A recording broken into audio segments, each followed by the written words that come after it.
नमस्कार बच्चों। आइए सिकता सेतु पाठ से अभ्यास प्रश्न शुरू करें। प्रश्न क्रमांक 1।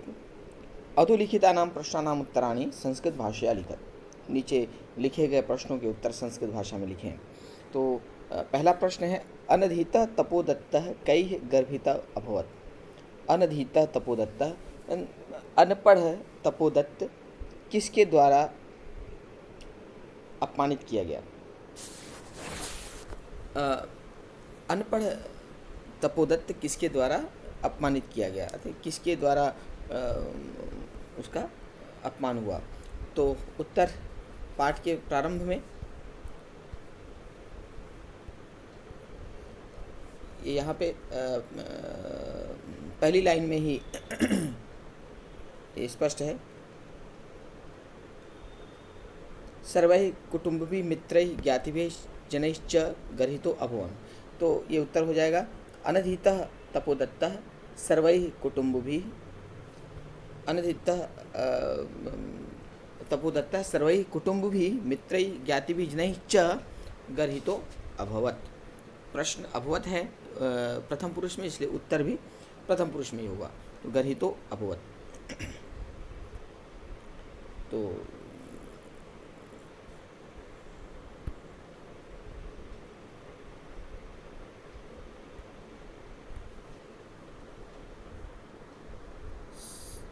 सर्वैः कुटुम्बिभिः मित्रैः ज्ञातिभिः जनैः च गर्हितो, और यह अभवत हो जाएगा।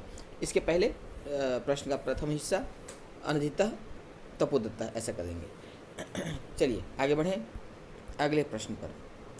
अगला प्रश्न, तपोदत्तः केन प्रकारेण विद्यावाप्तुं प्रवृत्तो अभवत्।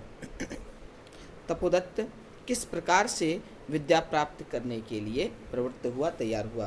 उसने विद्या प्राप्त करने की कौन सी विधि अपनाई। तो इस प्रश्न का उत्तर उसी पृष्ठ पर देख सकते हैं। ये देखिए, ऐसा इदानीं तपश्चर्या विद्या प्राप्तुं प्रवृत्तो अस्मि, अर्थात अब मैं तपस्या के द्वारा विद्या प्राप्त करने के लिए प्रवृत्त होता हूँ। तो यहाँ प्रश्न के अनुसार इसका उत्तर हो जाएगा, प्रश्न था तपोदत्तः, तो तपोदत्तः तपश्चर्यया विद्यामाप्तुं प्रवृत्तो अभवत्। इदानीं वाला हिस्सा नहीं आएगा, यहाँ इदानीं की जगह पे तपोदत्तः तपश्चर्यया विद्यामाप्तुं प्रवृत्तो, और यहाँ अंतिम हिस्सा अभवत हो जाएगा। अब आते हैं अगले प्रश्न पर। अगला प्रश्न, तपोदत्तः पुरुषस्य काम चेष्टां दृष्ट्वा अहसत्। तपोदत्त पुरुष की किस चेष्टा को देखकर हंस पड़ा। तपोदत्त पुरुष की किस चेष्टा को देखकर हंस पड़ा। तो पुरुष वहाँ पर आकर रेत से सेतु बना रहा था, जिसे देखकर वो हंस पड़ा। इसका उत्तर पृष्ठ क्रमांक 64 में प्रश्न के अनुसार उत्तर प्रश्न था, तपोदत्तः पुरुषस्य, तो यहाँ हो जाएगा तपोदत्तः पुरुषस्य के आगे सिकता भी सेतु निर्माणम कुर्याणम दृष्ट्वा, इसके आगे प्रश्न का शेष हिस्सा। तो तपोदत्तः पुरुषस्य सिकता भी सेतु निर्माण प्रयासम कुर्वाण दृष्ट्वा अहसत्। अगला प्रश्न, तपोमात्रेण विद्यां प्राप्तुं तस्य प्रयासः कीदृशः कथितः। तपोमात्रेण विद्या, तपस्या मात्र से विद्या प्राप्त करने का उसका प्रयास कैसा था। तपस्या मात्र से विद्या प्राप्त करने का उसका प्रयास कैसा था। तो किस प्रकार का प्रयास था जिसके अंतर्गत वो तपस्या मात्र से विद्या प्राप्त करना चाहता था। तो ये अंतिम हिस्से में ये है। तो तपो मात्रे विद्या प्राप्तुं तस्य प्रयासः, यहाँ उत्तर शुरू होगा, तपो मात्रेण विद्यां प्राप्तुं तस्य प्रयासः कीदृशः के स्थान पे सिकता भी एव सेतु निर्माण प्रयासम सदृशम आसीत, ठीक है। सिक्ता भी सेतु निर्माण प्रयासम, और उसके बाद सदृशम आसीत कर सकते हैं कि समान था। तो प्रश्न था कि तपस्या से विद्या प्राप्त करने का उसका प्रयास किस प्रकार था। तो तपस्या मात्र से विद्या प्राप्त करने का उसका प्रयास रेत से ही सेतु निर्माण करने के प्रयास के समान था। तो तपोमात्र विद्या प्राप्तुम तस्य प्रयासः सिक्ता भी एव सेतु निर्माण प्रयासम सदृशम आसीत। सदृशम है तो प्रयासम का जगह प्रयासेण हो जाएगा, तो तृतीया विभक्ति, सदृशम के साथ तृतीया विभक्ति आती है। तो सिक्ता भी एव सेतु निर्माण प्रयासेण समम आसीत। अब देखते हैं अगला प्रश्न। अन्ते तपोदत्तः विद्या ग्रहणाय कुत्र गतः। अंत में तपोदत्त विद्या ग्रहण के लिए कहाँ गया। तो अंते, यहाँ देखिए अंतिम लाइन में है गुरुकुलमेव गच्छामि। तो अन्ते तपोदत्तः विद्या ग्रहणाय गुरुकुलम गतः, ये इसका उत्तर हो जाएगा। अब आगे बढ़ते हैं। प्रश्न क्रमांक 2, भिन्न वर्गीय पदम चिनुत।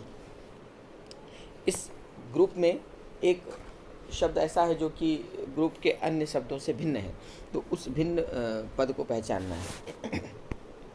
जैसे अधिरोधुम गंतुम सेतुम निर्मातुम, इन सब में तुम का प्रयोग है, परंतु सेतुम एक शब्द है। सेतु का मतलब होता है पुल, तो सेतुम शब्द है, संज्ञा है, और बाकी सब क्रिया है। तो इसलिए क्रिया है जिसमें तुम का प्रयोग हुआ है। तो सेतुम जैसे यहाँ पर अलग हो गया, उसी प्रकार भिन्न पद को पहचानना है। पहला प्रश्न देखें। निश्वस्य चिंतय विमृश्य उपेत्य। निश्वस्य चिंतय विमृश्य उपेत्य, यहाँ देखिए इन सारे पदों में यह है अर्थात ल्यप प्रत्यय होगा, लेकिन प्रथम पद, तृतीय और चतुर्थ पद में ल्यप प्रत्यय है। पहले में निश्वस्य माने सांस लेकर, विमृश्य मतलब विचार करके, उपेत्य माने पास जाकर। लेकिन चिंतय, चिंतय लोट लकार है। चिंतयतु चिंतयताम चिंतयन्तु, चिंतय चिंतयतम चिंतयत, तो ये चिंतय भिन्न पद हो गया है। यहाँ लोट लकार का प्रयोग है, बाकी में ल्यप प्रत्यय का प्रयोग है। अगला, विश्वसिमि पश्यामि करिष्यामि अभिलषामि। विश्वसिमि माने विश्वास करता हूँ, पश्यामि देखता हूँ, अभिलषामि माने इच्छा करता हूँ। लेकिन करिष्यामि का अर्थ है करूँगा, मतलब अन्य पद लट्लकार में है और करिष्यामि लृट लकार में है, तो करिष्यामि भिन्न पद हो गया। अगला, तपो भी, दुर्बुद्धि, सिक्ता भी, कुटुंब भी। यहाँ पे देख सकते हैं तपो भी, सिक्ता भी और कुटुंब भी, ये तीनों शब्द तृतीया के बहुवचन में है। तपेन तपेन तपाभ्याम तपो भी, तपसा तपसा तपसा तपोभ्याम तपो भी, तो ये तृतीया के बहुवचन में है। और सिक्ता भी और कुटुंब भी, ये भी तृतीया के बहुवचन में है। परंतु दुर्बुद्धि, दुर्बुद्धि ये विशेषण है, जिसकी बुद्धि भ्रष्ट हो, दुर्बुद्धि, तो दुर्बुद्धि भिन्न हो जाएगा। अगला, रेखांकित रेखांकितानि सर्वनाम पदानि कस्मै प्रयुक्तानि। रेखांकित किए गए जो शब्द हैं किसके लिए प्रयोग किए गए हैं ये बताना है। तो अलम अलम तव श्रमेण, मत करो परिश्रम। तो परिश्रम मत करो, तो ये परिश्रम मत करो कौन कह रहा है। तपोदत्त कहता है पुरुष से, जब देखता है कि सेतु का निर्माण कर रहा है, तो तब हो जाएगा पुरुष के लिए, तो यहाँ पे होगा पुरुषाय, ये पुरुषाय इसका प्रयोग हुआ। न अहम सोपान मार्गई अट्टभिरोधुम विश्वसिमि, मैं सीढ़ी के रास्ते से अटारी पर चढ़ने पर विश्वास नहीं करता। तो ये वही कहता है पुरुष तपोदत्त को कि मैं सीढ़ी के रास्ते चढ़ने में यकीन नहीं करता, मैं एक साथ छलांग लगाकर चढ़ना चाहता हूँ, इसलिए मैं सेतु बना रहा हूँ। तो ये भी पुरुष के लिए है, तो ये भी पुरुषाय हो गया। चिंततितम भवता न वा, तुमने सोचा है या नहीं। तो आपने, भवता माने आपने, आपके द्वारा सोचा गया है या नहीं, तो ये भी पुरुष ही कहता है तपोदत्त से कि इस प्रकार आप विद्या प्राप्त कर लेंगे, ये आपने सोचा है या नहीं? तो ये भी पुरुष है, पुरुष ये पुरुष के लिए हाँ, ये तपोदत्त कहता है पुरुष से कि आप इस प्रकार सेतु बनाने में सक्षम हो जाएंगे, ये आपने सोचा है या नहीं? तो ये भी पुरुष के लिए है। गुरुकुलम गत्वा एव विद्याभ्यासो मया करणीय, गुरुकुल जाकर ही मेरे द्वारा विद्याभ्यास किया जाएगा। तो ये तपोदत्त अपने विषय में कह रहा है मया, तो ये तपोदत्ता है, ये तपोदत्त के लिए है। भवद्भिः उन्मीलितं मे नयनयुगलम, आपने मेरी दोनों आँखें खोल दी। ये प्रयोग हुआ है, तपोदत्त कहता है कि आपने अर्थात पुरुष ने मेरी आंखें खोली। किसकी आंखें? तपोदत्त की आंखें। तो ये हो गया तपोदत्त के लिए, तो तपोदत्ता है। अगला प्रश्न, अधोलिखितानि कथनानि कह कम प्रति कथयति, इसमें दो भाग हैं। कथन कौन कह रहा है और किससे कह रहा है? पहला, हा विधे किमिदं मया कृतम, हे विधाता यह मैंने क्या किया। तो हे विधाता यह मैंने क्या किया, तो ये कौन कह रहा है? कथा के प्रारंभ में तपोदत्त अपने विषय में कहता है कि मैंने विद्या प्राप्त नहीं की, हे विधाता यह मैंने क्या किया। तो ये तपोदत्त कहता है, किससे कहता है? विधाता से कहता है। तो तपोदत्ता पहला हिस्सा में आ जाएगा। तपोदत्ता किससे? विधि से। तो ये तपोदत्त कहता है किससे? विधि से, विधाता से। अगला,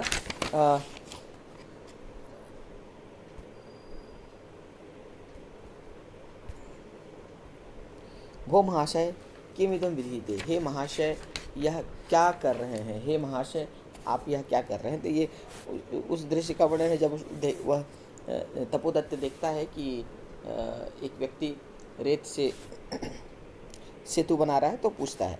तो कौन पूछता है? तपोदत्त पूछता है। तो कह में आ जाएगा तपोदत्त। किससे पूछता है? पुरुष से पूछता है।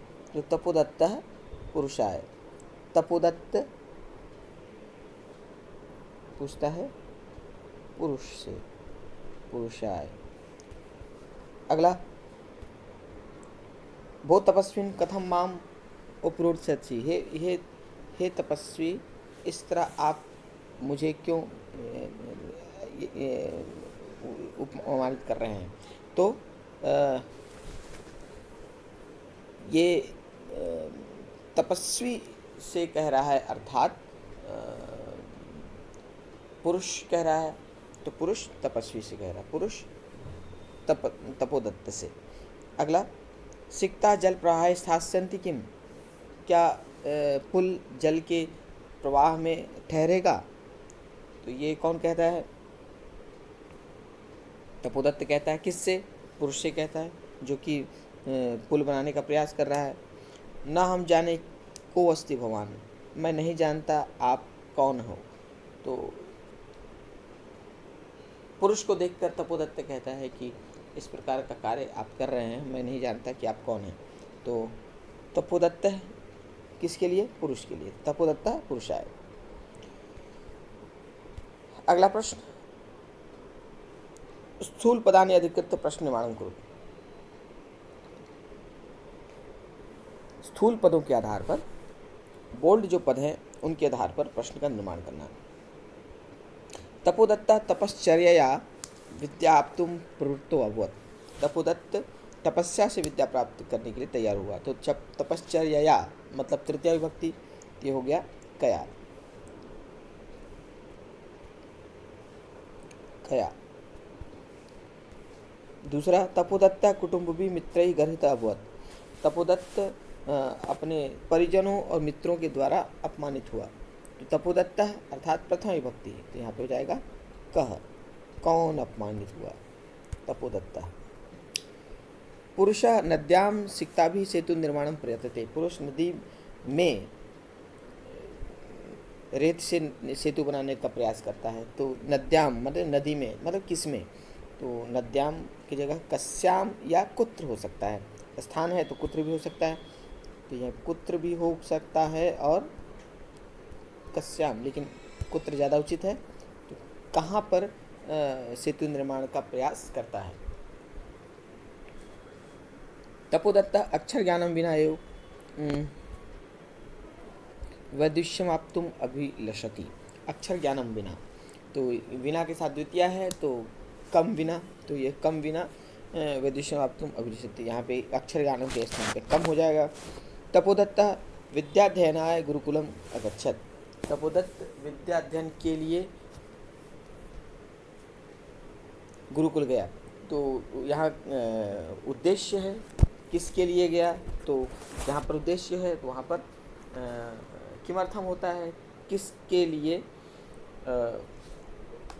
गुरुकुल गया, तो विद्याध्ययनाय के स्थान पे किमर्थम हो जाएगा। गुरुकुलम गत्वा ये विद्याभ्यासम करणीय।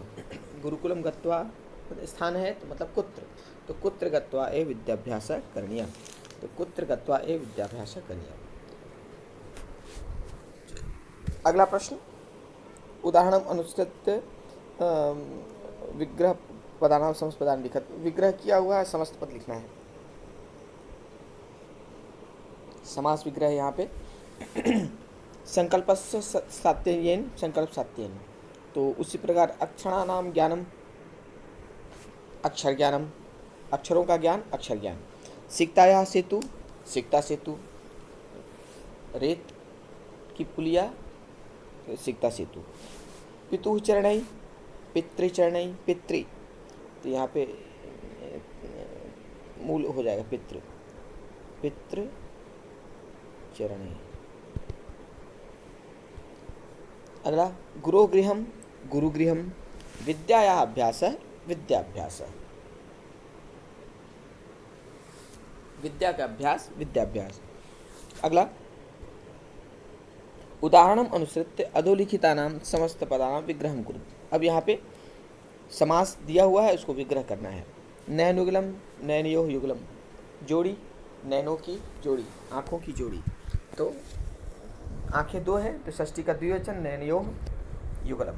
उसी प्रकार जल प्रवाह है, तो जल प्रवाह में मतलब जल के प्रवाह में, तो जलस्य प्रवाह है, जल प्रवाह है जलस्य प्रवाह है। उसी प्रकार तपश्चर्या, तपस्या के आचरण से, तो तपस्या के तपस का षष्ठी होता है तपसः, तो तपसः तपसोः तपसाम, तो ये हो जाएगा तपसः चर्यया, तपश्चर्यया तपसः चर्यया। उसी प्रकार जलोच्छलन ध्वनि, जल के उछलने की ध्वनि, जल के कलकल की ध्वनि, तो जलस्य उच्छलस्य उच्छलनस्य ध्वनि, जलस्य उच्छलनस्य ध्वनि, जल के उछलने की ध्वनि।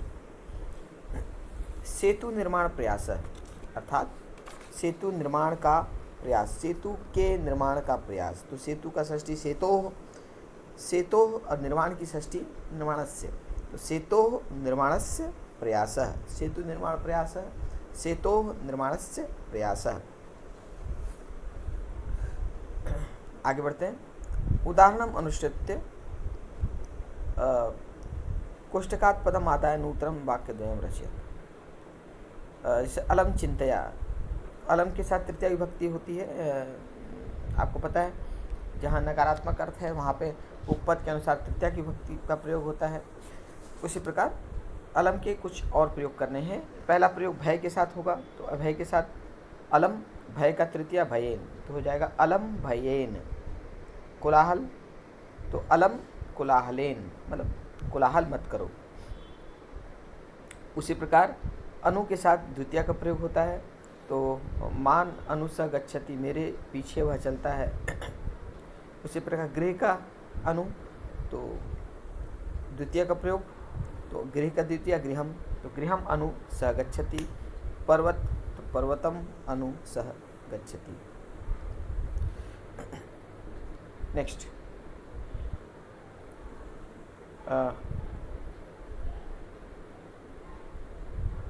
अक्षर ज्ञानम विना एव वैदिष्यम प्राप्तुम अभिलषसि, अक्षर ज्ञानम विना, तो विना के साथ द्वितीय विभक्ति, अक्षर ज्ञानम विना, तो यहाँ पे परिश्रम के साथ हो जाएगा परिश्रम विना, तो परिश्रम विना एव वैदुष्यम प्राप्तुम अभिलषसि हो जाएगा। अभ्यास के साथ द्वितीय, अभ्यासम विना एव वैदुष्यम प्राप्तुम अभिलषसि, अभ्यास का भी इसी प्रकार द्वितीय का प्रयोग होगा। उसी प्रकार यावत, यावत के साथ तृतीय का प्रयोग, यहाँ तक यावत के साथ द्वितीय का प्रयोग, यावत संध्याम यावत गृहमुपेति, शाम तक घर आ जाओ, संध्याम यावत गृहमुपेति, शाम तक घर आ जाओ। तो मास के साथ मासम यावत, महीने तक घर आ जाओ। वर्ष के साथ वर्षम यावत गृहमुपेति। ये एक समान वाक्य है, आप चाहें तो वाक्य का अलग अलग प्रयोग कर सकते हैं। ये आवश्यक नहीं है कि जो वाक्य का प्रयोग हुआ है उसी अनुसार दूसरा वाक्य भी हो। तो जैसे माम अनुसः गच्छति, तो गृहम अनु एक वृक्ष अस्ति, घर के पीछे एक वृक्ष है। उसी प्रकार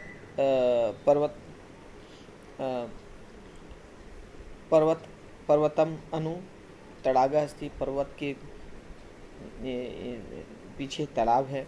तो इस प्रकार शब्दों का अलग अलग वाक्य का प्रयोग किया जा सकता है। तो मुझे पूर्ण विश्वास है कि आप लोगों को यह पाठ भली भांति समझ में आ गया। मिलते हैं अगली क्लास में नए पाठ के साथ। नमस्कार।